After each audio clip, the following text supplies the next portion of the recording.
தினமொரு வசனம். மத்தேயு 6வது அதிகாரம் 5வது வசனம்.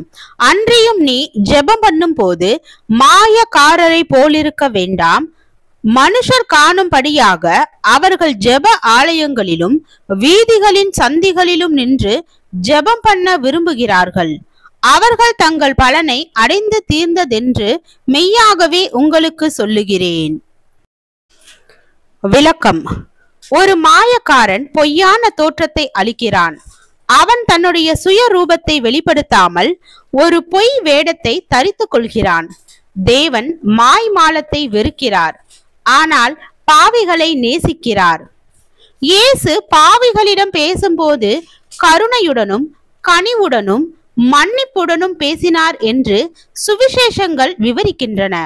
ஆனால் அவர் மாய்மாலமுள்ள மத தலைவர்களிடம் பேசும்போது மிக கடுமையான வார்த்தைகளை பயன்படுத்தினார்.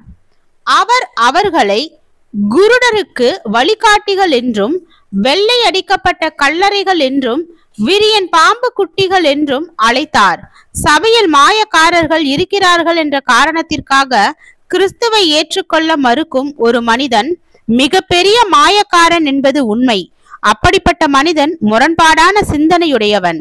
தொழிலதிபர்கள் மாயக்காரர்களாய் இருக்கிறார்கள். ஆனால் அதன் காரணமாக ஒரு மனிதன் தொழில் செய்வதை நிறுத்துவதில்லை. சமுதாயம் மாயக்காரர்களால் நிரம்பி இருக்கிறது. ஆனால் அதன் காரணமாக அவன் ஒரு துறவியாக மாற வேண்டும் என்று தீர்மானிப்பது இல்லை. நரகம் மாயக்காரர்களால் நிரம்பி இருக்கிறது. எனவே ஒரு மனிதன் மாயக்காரர்களை விரும்பாவிட்டால் அவன் நரகத்திற்கு செல்வதை தவிர்க்க வேண்டும்.